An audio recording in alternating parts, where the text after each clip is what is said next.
साथियों, इस video class में हम लोग 1 जून 2026 का करंट अफेयर विशुद्ध रूप से पढ़ेंगे। स्टैटिक जीके और जीएस हम लोग 2 जून के बाद पढ़ेंगे।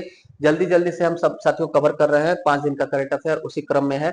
1 जून का करंट अफेयर का क्लास है, रिवीजन कर लेते हैं 31 मई के प्रश्नों का। हाल ही में संयुक्त राष्ट्र शांति सैनिकों का अंतर्राष्ट्रीय दिवस 2026 कब मनाया गया? 29 मई को। दूसरा प्रश्न, हाल ही में राजा रणधीर सिंह का निधन हुआ, इनका संबंध किस खेल से है? तो निशानेबाजी से। तीसरा प्रश्न, हाल ही में समुद्री उत्पाद निर्यात विकास प्राधिकरण एम्पीडा के अध्यक्ष के रूप में किसे नियुक्त किया गया? पी जवाहर जी को। एशियाई रिले एथलेटिक्स चैंपियनशिप 2027 की मेजबानी किस भारतीय शहर को मिली है? चंडीगढ़ को। हाल ही में India first Olympic gold hockey triumph at Amsterdam नामक पुस्तक लॉन्च हुई है, इसके लेखक के अनुमुगम साहब। कॉमनवेल्थ गेम 2030 में किस खेल को शामिल किया गया है? तो योगासन सहित 4 खेलों को शामिल किया गया है।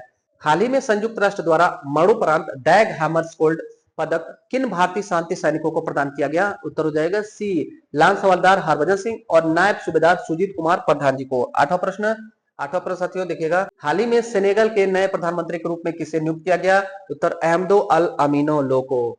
9वां प्रश्न था साथियों, हाल ही में पैरालंपिक चैंपियन सुमित अंतिल ने किस स्पर्धा में विश्व रिकॉर्ड बनाया? तो सुमित अंतिल जी का संबंध है भाला फेंक से। सुमित अंतिल भाला फेंक। ये था लास्ट डे का रिवीजन। अब पढ़ते हैं साथियों 1 जून के करंट अफेयर को।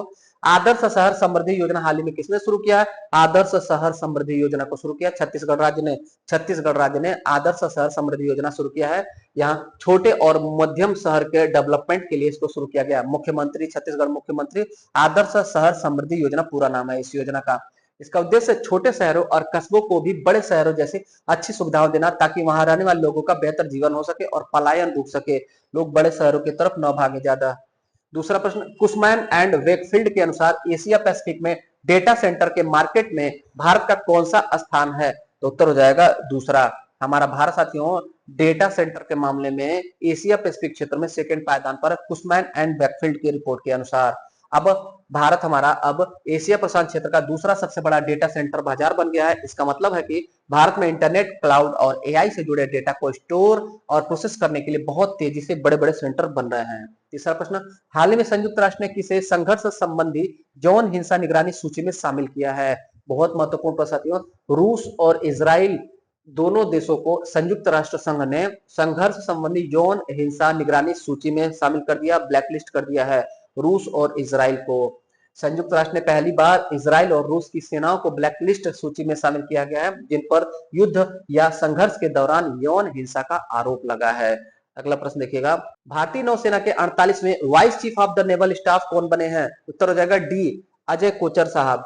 अजय कोचर साहब साथियों हमारे नेवी के डिप्टी चीफ बने हैं, यानी कि उप प्रमुख बने हैं कौवे क्रम के 48वें क्रम के। साथियों chief of the naval staff यानी कि नेवी सेना जो हमारी नौसेना उसका प्रमुख। ये प्रश्न का उत्तर हम आपसे अपेक्षा करते हैं कि हमारे भारत के नौसेना के प्रमुख कौन है, उत्तर कमेंट करिए साथियों। और नौसेना के उप प्रमुख बने हैं अजय कोचर साहब, ये 48वें क्रम के बने हैं, ध्यान रखिएगा। अजय कोचर ने 29 मई 2026 को भारतीय नौसेना के 48वें vice chief of the naval staff का पदभार संभाला है। यह नौसेना का दूसरा सबसे वरिष्ठ पद माना जाता है और होता भी है। पांचवा प्रश्न, केरल सरकार द्वारा हाल ही में शुरू की गई प्रोजेक्ट जीरो पहल का मुख्य उद्देश्य क्या है? प्रोजेक्ट जीरो केरल से संबंध है। केरल में भी केरल राज्य को भ्रष्टाचार मुक्त बनाने से संबंधित है। केरल सरकार द्वारा हाल ही में प्रोजेक्ट जीरो पहल राज्य को भ्रष्टाचार मुक्त बनाने के लिए शुरू किया गया है।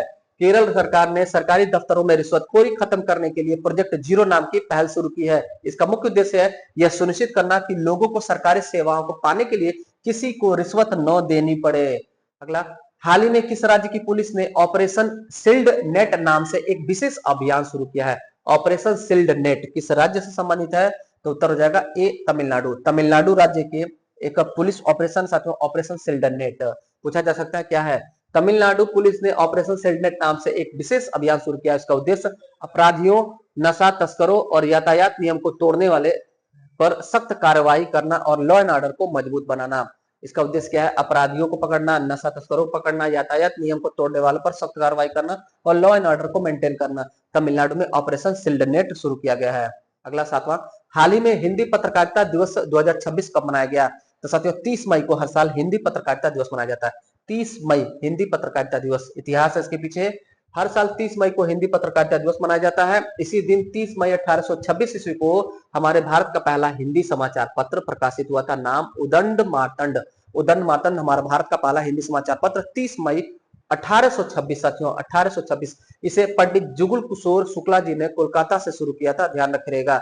यह एक साप्ताहिक समाचार पत्र जो हर मंगलवार को ही सिर्फ निकलता था, मंगलवार को। भारत का पहला महिलाओं के नेतृत्व वाला सौर ऊर्जा संयंत्र हाल ही में किस राज्य में शुरू किया गया है? सोलर एनर्जी प्लांट है और सिर्फ महिलाएं वहां पर वर्क करेंगी, ऐसा भारत का पहला सेंटर कहां स्थापित हुआ साथियों? तो उत्तर हो जाएगा तेलंगाना में। भारत का पहला महिलाओं के नेतृत्व वाला सोलर ऊर्जा संयंत्र तेलंगाना में स्थापित। तेलंगाना में कहा? तेलंगाना का जिला है खम्मम जिला, यहाँ पर वेंकटपुरा गांव है, वेंकटपुरम गांव, खम्मम जिला, तेलंगाना में भारत का पहला महिला स्वयं सहायता समूह द्वारा संचालित सोलर एनर्जी प्लांट शुरू किया गया है। नवा प्रश्न, हाल ही में स्लोवेनिया के नए प्रधानमंत्री के रूप में किसे संसद ने मंजूरी दी है? स्लोवेनिया साथियों यूरोप महाद्वीप का देश है स्लोवेनिया, यहाँ पर अभी हाल ही में प्राइम मिनिस्टर जनेज जानसा बन गए। जनेज जानसा ये प्राइम मिनिस्टर स्लोवेनिया।